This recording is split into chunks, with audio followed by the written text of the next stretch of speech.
Porphyria's Lover by Robert Browning. The rain set early in tonight.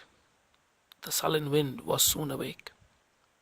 It tore the elm tops down for spite, and did its worst to vex the lake. I listened with heart fit to break, when glided in Porphyria.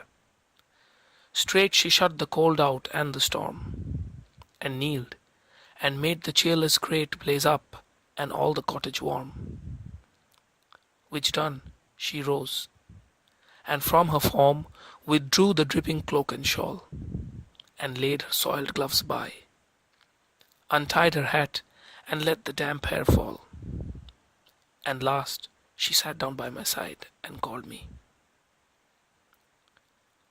When no voice replied, she put my arm about her waist, and made her smooth white shoulder bare, and all her yellow hair displaced, and stooping made my cheek lie there, and spread over all her yellow hair, murmuring how she loved me. She, too weak, for all her heart's endeavor, to set its struggling passion free from pride and vainer ties dissever, and give herself to me forever. But passion sometimes would prevail, nor could tonight's gay feast restrain a sudden thought of one so pale, for love of her and all in vain. So she was come through wind and rain. Be sure, I looked up at her eyes, happy and proud. At last I knew Porphyria worshipped me. Surprise made my heart swell, and still it grew, while I debated what to do. That moment she was mine, mine, fair, perfectly pure and good.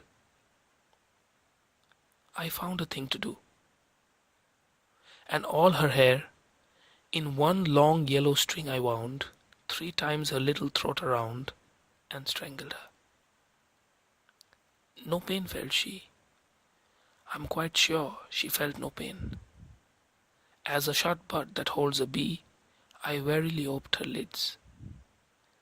Again laughed the blue eyes without a stain, and I untightened next the dress about her neck. Her cheek once more blushed bright beneath my burning kiss. I propped her head up as before, only this time my shoulder bore her head which droops upon it still.